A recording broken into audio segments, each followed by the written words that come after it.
Un incendie éclate dans les coulisses d'un cirque. Le clown apparaît et tente d'avertir le public. Chacun croit à une blague et rit. Il répète, on rigole encore plus fort. Ainsi, la fin du monde se produira au milieu des vivats et chacun pensera quelle bonne blague. Bonjour, bienvenue dans l'Atelier Librairie, Atelier Librairie animé par Fabienne Roch et Bruno Lalonde, et mon nom est Bruno Lalonde. Aujourd'hui, je vous parle d'un livre qui m'a à la fois enthousiasmé de manière incroyable par sa qualité d'écriture. J'y reviendrai en fait en conclusion par la qualité d'écriture qui rédime tout en fait. Il arrive un moment donné, je pense, dans certaines situations dramatiques, il nous reste que l'élégance, il nous reste que le style.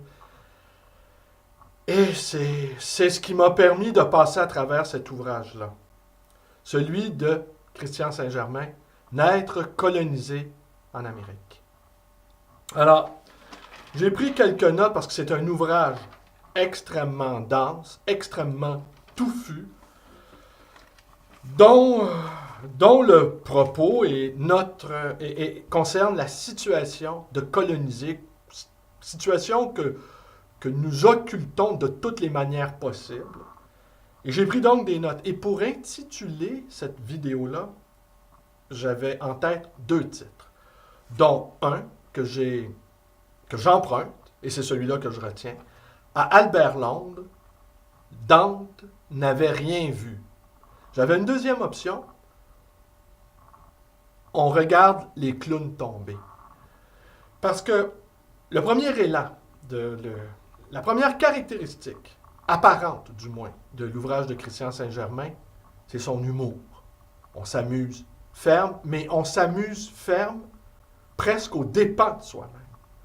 Comme disait Gilles Marcotte, je sais que je suis un vieil imbécile, mais je n'aime pas qu'on me le dise, qu'on me le rappelle. Alors, Christian Saint-Germain, à l'instar d'Albert Londres, qui disait pratiquer le journalisme en enfonçant son crayon, son stylo, enfin, il n'y avait pas de stylo dans son nom, en enfonçant, sa plume dans les plaies de la société. Alors, j'ai relu certains passages dans le contexte actuel de dénonciation, dans le contexte aussi de l'effondrement de l'empire de l'humour, ce qui faisait de l'humour québécois, en particulier son chef-maître, Gilbert Rozon, ce qui faisait dire à Yvon Deschamps que l'humour vit des jours très sombres au Québec. C'est une litote. C'est pas l'humour qui vit des heures très sombres au Québec. C'est le Québec lui-même qui vit des heures très sombres. Et pour revenir à Dante n'avait rien vu, j'ai cette image-là, que je me posais la question, dans quel cercle de l'enfer sont précipités précisément ces humoristes qui tombent les uns après les autres dans les eaux brûlantes de l'enfer. Alors je me demandais justement comment Dante aurait décrit le Québec, comment aurait décrit cette espèce d'enfer ricanant, cette espèce d'enfer on rit en mourir. On rit, c'est pas juste mourir, c'est pas juste rire, c'est pas juste... pardonnez-moi, je suis énervé. C'est pas juste pour rire, c'est mourir aussi dans l'indignité, mourir de rire dans l'indignité. Alors jusqu'où on va ricaner, jusqu'où on va rire de notre condition pour ne pas l'assumer, cette condition-là. Avant d'entrer dans le vif du sujet, il y a 3 choses que je suis obligé de vous confier. C'est que la première, je suis un ami personnel de Christian Saint-Germain. Il a même failli nommer son chien Bruno. Pour des raisons qui ne m'appartiennent pas ici de dévoiler, il s'est retenu. La deuxième chose, il m'a confié avoir été un peu responsable de cette charge vitriolique, humoristique dès le départ, je dis bien, parce que la critique que je lui avais faite, la critique positive que je lui avais faite de son précédent ouvrage, Le Mal du Québec, je lui avais dit que c'était trop bien écrit et que sans doute il avait perdu son lectorat d'emblée. Alors là, il a retenu, entre guillemets, le conseil Et là, il est allé à fond de train dans l'humour, et on y goûte. Et la troisième raison que je suis obligé de vous confier, et c'est là une des sources d'une souffrance quasi permanente, hein, tout ça accompagné de rires, tout ça accompagné, quasi des rires démentiels, c'est que je suis un militant péquiste. Alors, et les péquistes et les penseurs péquistes en prennent pour leur grade. Ce qui nous explique qu'au fond, je vais y revenir, mais il nous explique qu'au fond, la stratégie péquiste, dès le début, était vouée à l'échec parce que les péquistes n'avaient pas de courage, au fond, de dire les choses et louvoyaient ou... on y reviendra. Une chose qui a été passée sous silence par les nombreux critiques qui ont eu à commenter l'ouvrage de Christian Saint-Germain, c'est l'utilisation, je vous le montre à l'écran, des cartes de tarot servant d'illustration aux pages couverture. Eh bien, c'est pas innocent, parce que celle-ci, entre autres, l'arcane 15, on y reviendra. Moi, je ne suis absolument pas familier avec le tarot, mais je sais une chose, il y a certaines réalités archétypales qui relèvent de l'inconscient collectif que l'on découvre, que l'on déchiffre à travers des symboles. Un esprit purement rationnel n'est pas un esprit rationnel. Il y a une quantité de choses qui nous dépassent et l'intuition, pour comprendre, nous est nécessaire en certaines situations, dans beaucoup de situations. Alors, il faut opérer une sorte de synthèse entre un raisonnement logique, un raisonnement qui se tient debout, et des choses dissimulées qui n'apparaissent pas nécessairement à la conscience ordinaire. Alors, la réceptivité, le tarot ou quelques formes d'art divinatoire, qui sont des manières d'interpréter le monde, comme un décodage de certaines réalités secrètes. Alors, les esprits purement rationnels ne sont pas rationnels. Et il y a une poétisation qui rejoint la grande qualité d'écriture de Christian Saint-Germain, qui s'articule autour de certaines réalités. Et cette poétisation-là du monde, cette capacité de regarder le monde avec non pas un regard de poète, mais avec un esprit d'analogie, en étant capable de débusquer les mystérieuses connivences qui peuvent relier certaines choses entre elles, eh bien, nous sont nécessaires. Alors, l'arcane 15, le diable, ça veut dire, la petite recherche que j'ai faite, rapide, veut dire qu'au fond, on a la capacité d'affronter ses peurs, et c'est la réalisation personnelle. Mais la réalisation personnelle passe par le courage, passe par la capacité de voir les choses, passe par la capacité de surmonter notre état de colonisé. Alors, ça peut sembler, on regarde la page couverture, on va dire c'est fatal, on est foutu, mais en réalité, il y a peut-être une forme d'espoir là. Quant aux propos même, écoutez, j'ai pris quelques... Quant aux propos même que les chefs... Je jette un coup d'œil à Fabienne. Je lui ai demandé de m'accompagner pour cette vidéo-là parce que c'est une des vidéos, franchement, qui me donne le plus de fil à retordre. Étant donné à la fois l'exultation que j'ai éprouvée par la qualité d'écriture. On a évoqué, j'ai un ami qui a évoqué Sioran. Pour ma part, j'ai pensé à Philippe Murray aussi. Mais imaginez, vous lisez du Philippe Murray et c'est de vous dont il est question. Alors, vous riez, mais ça se peut que ça se passe mal. Et Philippe Murray et Christian Saint-Germain ont cette capacité-là de... Et Philippe Murray est un esprit intuitif aussi. Ils ont cette capacité-là de débusquer les réalités occultes. Alors, les péquistes, les chefs péquistes, au fond, répètent sans arrêt l'échec. Ils revivent sans arrêt. Je me souviens qu'en 1995, beaucoup avaient été soulagés beaucoup d'indépendantistes avaient été soulagés par l'échec, la défaite du référendum 95, disant « Ouf, on l'a échappé belle, on n'aurait pas su quoi faire avec cette victoire. » C'est ça une conduite d'échec, n'est-ce pas? Une conduite d'échec. On crée un projet et on espère à quelque part que ça achoppe en cours de route pour pouvoir se justifier de ne pas avoir été jusqu'au bout du processus. C'est une des caractéristiques du colonisé de ne pas être capable de surmonter sa condition. Ce que, et là, c'est un des passages du livre où Christian Saint-Germain nous parle de Hegel et la révolution haïtienne. Et où, soudainement, la fameuse dialectique du maître et de l'esclave, et où, soudainement, l'esclave se révolte et prend la place du maître. Ce qu'il aurait fallu que nous fassions, mais nous avons subi une sorte de colonialisme, le colonialisme de gentleman. J'emprunte ça à André d'Allemagne, le fondateur du RIN.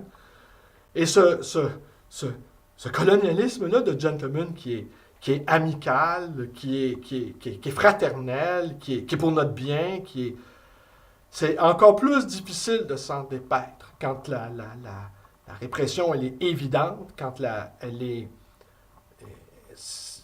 répression est évidente, oui dis-je, on peut être en mesure davantage de se révolter que quand il y a des zones aménagées. Et aussi quand une partie importante de notre élite marchande, de notre élite intellectuelle, de notre élite politique, est une élite collaborationniste qui trouve des avantages réels, probants, au maintien du statu quo avec le colonisateur. Pour en revenir à Haïti, j'ai visité, petite anecdote, j'ai visité il y a quelques jours un ami qui était hospitalisé ce qui va m'amener à vous parler de un peu la conclusion de l'ouvrage, qui était hospitalisé pour... je vous passe les détails. Il était hospitalisé. Et il lisait le dernier livre de Dany Laferrière. Le livre pour lequel il y a eu le Médicis, L'énigme du retour. J'ai commencé ce livre-là, j'en ai lu 3-4 pages, alors je ne peux pas vous en dire. Je ne peux pas vous en dire davantage, sauf que j'estime beaucoup Dany Laferrière. Pour moi, je le considère un écrivain très important. Et les premières pages de L'énigme du retour, Dany Laferrière, son père vient de mourir. Et il prend sa voiture et il s'en va à Trois-Pistoles voir Victor Lévy-Beaulieu. Mais Victor Lévy-Beaulieu n'est pas là. Alors, il se rend là inutilement. C'est ce que cet ami-là, sur son lit d'hôpital, m'a révélé. Alors, je réfléchissais à ça, je me disais, c'est quand même incroyable, un écrivain haïtien qui, lui, jugeait que les Québécois étaient trop timides, qui, lui, n'a pas hésité à, par lui-même, à forcer les portes de l'Académie française. C'est-à-dire, je veux être un de vos membres, et il a sollicité les uns et les autres, et il est rentré. Il dit, un Québécois n'aurait jamais osé faire ça. Un Québécois aurait attendu benoîtement, avec angoisse, qu'on lui ouvre la porte ou qu'on le sollicite. Dany Laferrière, les Québécois sont trop timides, disait-il. Et lui, il a bien vu comment on était. Il est arrivé en conquérant, en fils de gens qui ont fait vraiment l'indépendance. Eh bien, il est arrivé ici, il a tout conquis.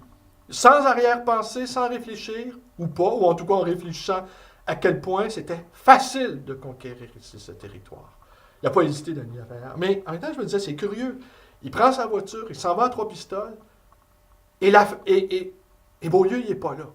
Beaulieu n'est pas là. Alors, Beaulieu n'a pas pu le consoler de la mort de son père. Alors, on imagine Laferrière roulant en la nuit, Trois-Pistoles, c'est 7 heures de voiture, pour aller, entre guillemets, se faire consoler par cet écrivain majeur qu'est Beaulieu, mais Beaulieu n'est pas là. Beaulieu ne le consolera pas de la perte de son père. Alors, il me semble qu'il y a quelque chose là, au niveau symbolique assez important. Ce qui a été passé sous silence aussi dans cet ouvrage-là, c'est la loi sur l'aide médicale à mourir dans la dignité. Alors, depuis que cette loi-là a été passée, le nombre de gens qui aspirent à mourir, qui aspirent à mourir dans la dignité, augmente de manière exponentielle, de manière folle. L'hypothèse de Christian Saint-Germain, moi j'en ajouterais une autre, j'en ajouterais une autre, j'abonderais dans son sens. C'est qu'au fond, là, on permet à des gens qui peuvent l'exprimer librement, ce désir-là de mourir, en attendant que ce désir-là devienne légitime aussi. On arrivera sans doute à un moment donné dans notre société où ne pas avoir envie de mourir dans la dignité sera indigne. Mais bon, nous n'en sommes pas là, mais je pense qu'on va finir par intérioriser cette volonté de l'autre que nous mourions. On va finir par le faire nôtre, en bon colonisé aussi de la technoscience et du turbo-capitalisme néolibéral inféodé à la technologie, où la technologie nous inféode au capitalisme prédateur.